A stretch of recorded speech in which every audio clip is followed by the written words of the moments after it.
നമസ്കാരം. ഇഫക്ട് ന്യൂസിലേക്ക് ഏവർക്കും സ്വാഗതം.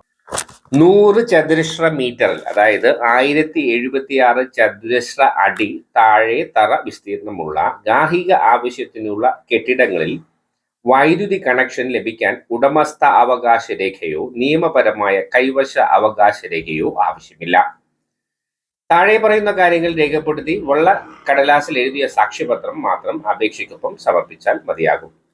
1. കെട്ടിടത്തിന്റെ ആകെ തറ വിസ്തീർണം 100 ചതുരശ്ര മീറ്ററിൽ താഴെയാണ്. 2. കെട്ടിടം നിലവിലും ഭാവിയിലും പൂർണ്ണമായും ഗാർഹിക ആവശ്യത്തിന് മാത്രമേ ഉപയോഗിക്കുകയുള്ളൂ. 3. വൈദ്യുതി കണക്ഷൻ ഒരു തരത്തിലും കെട്ടിടത്തിന്മേലുള്ള നിയമപരമായ ഉടമസ്ഥതയോ കൈവശ അവകാശമായോ ആയി പരിഗണിക്കുകയില്ല. 4. നിയമപരമായി അധികാരമുള്ള ഉദ്യോഗസ്ഥൻ KSEB അധികാരിയോട് രേഖാമൂലം ആവശ്യപ്പെടുന്ന പക്ഷം വൈദ്യുതി കണക്ഷൻ സ്ഥിരമോ താൽക്കാലികമോ ആയി വിച്ഛേദിക്കാവുന്നതാണ്. വാർത്തകളും വിശേഷങ്ങളും ഇവിടെ അവസാനിക്കുന്നില്ല. കൂടുതൽ വാർത്തകളും വിശേഷങ്ങളുമായി വീണ്ടും കണ്ടുമുട്ടുന്നതുവരെ ഏവർക്കും നന്ദി. നമസ്കാരം.